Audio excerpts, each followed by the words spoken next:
Good morning, everyone, and thank you so much for giving me the opportunity to talk about my work today about the mixed occupation between Neanderthal and Carnivore in the layer G from the Bison Cave in Arcy-sur-Cure. Those are new insights based on the last excavations, and this work was directed by Pierre Magniez from the University of Aix-Marseille.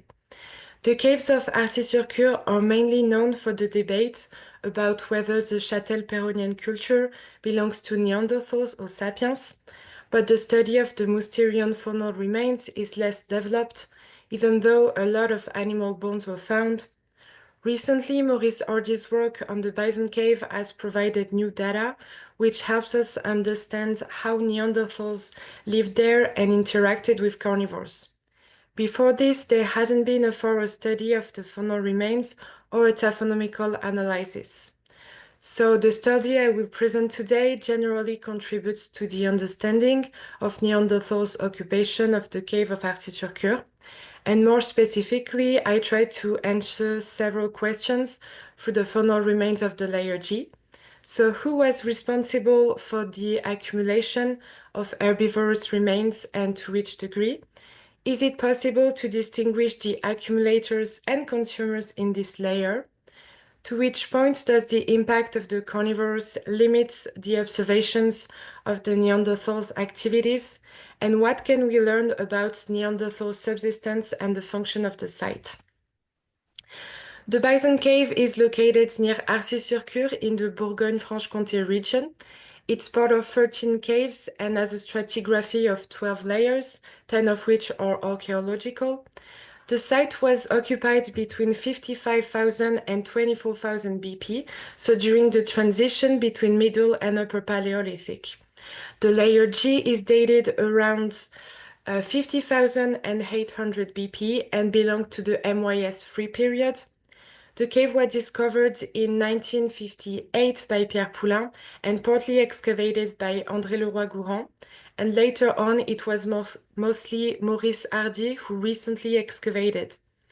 In the layer G, a Mousterian lithic industry was found, mostly using the Levallois technique, and several human remains were also discovered and are attributed to Neanderthal. The material studied consisted of 3,251 remains, including all those considered determinable. It's important to note that the study didn't include all shaft fragments, which amount to several thousand remains. And the analyzed material was partly composed of Leroy-Gourand's collection and mostly of Hardy's collection. As for the methods, we followed the archaeozoological protocol, which involved identifying the remains, quantifying the data, reconstructing the structure of the fossil series through age estimation and mortality profiles, analyzing climates and biological impact on the bone surfaces, and finally, these observations helped us reconstruct the taphonomic history, and the fractures and cut marks on the bones provided insight into acquisition and treatment strategies. So out of the 3,251 remains analyzed, 85% were fully determined and 15% were only partially determined. The faunal spectrum includes 14 species with a majority of herbivores. The horse dominates by number of remains, followed by the reindeer. The bison is also well represented, along with some less common herbivores like the woolly rhino, mammoth, giant deer, red deer, and chamois. As for carnivores, the cave bear and cave hyenas are the most frequent. Less common carnivores include the wolf, red fox, and two newly identified species, the badger and the European weasel. In total, we counted at least 152 herbivores and 54 carnivores.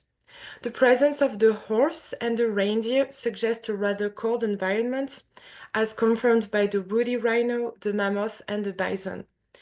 Interestingly, the presence of red deer, giant deer, and chamois indicates a more rugged, semi-open landscape compatible with a woodland steppe during a cool to cold phase of the Upper Pleistocene. Although analyzing mortality profiles in mixed occupation sites can be tricky, we can see that both reindeer and horses have a majority of pretty young and adult individuals, and bison show mostly prime adults, but also a lot of the other categories. These patterns suggest that Neanderthal likely hunted the adults and younger individuals, while carnivore may have targeted the very young and very old, or we could point to some opportunistic hunting strategies from human groups. Regarding skeletal representation and excluding teeth for a clearer view of the bone fragments, reindeer show the most diversity and with mainly metatarsals and long bones, along with a good representation of phalanges and tarsals. Horses, on the other hand, are mostly represented by short bones, and for the bison, tarsals and metatarsals are dominant. So these could reflect several reindeer whole carcasses combined with a conservation bias and or a selection of body parts. Fracturing is visible on only 127 herbivore bone fragments, but this isn't representative as we didn't include all shaft fragments and water damage is frequent. The fracture mostly appear on fresh bones with a relatively standardized pattern, often showing lateral impacts and sometimes anvil backlash. Most long bones were fractured, suggesting that marrow was likely consumed on site, and this is particularly true for reindeer, but also for some horses and bison. Cut marks are signs of anthropic modifications, but they are quite rare in this collection, mostly due to taphonomic alterations. Only 18 remains show plausible cut marks, mainly on reindeer and horse bones, as well as on some birds. In this example, you can see cut marks on the tibia of a reindeer.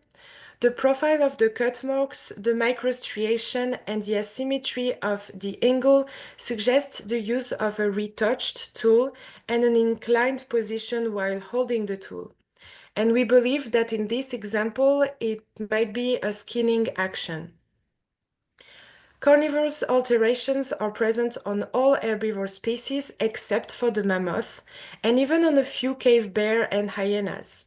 The diversity of alteration includes ingestion of both teeth and bones, scores, pits, knowings, and even perforations. We counted 71 ingested remains, which leads to consider hyena as the main consumer agent. Because there isn't any example of cut marks overlaid by tooth marks, it's difficult to affirm either it was the scavenging of carcasses already exploited by human groups or if it was a hunt by the carnivores. As for the seasonality, the reindeer was the most suitable species to study, and we saw different slaughter periods, but mainly in spring. This leads to wonder if there are several hunts throughout the year or several accumulators or even a palimpsest of occupations. The presence of juvenile cave bears suggests a death during winter, and unfortunately the cave context complicates the distinction of mixed occupations as the presence and movement of water have altered, the remains. So in conclusion, based on what we can observe in hyena dens, we would expect to find more large herbivore bones remains compared to the teeth. So the profile from layer G seems to differ, likely reflecting anthropic actions.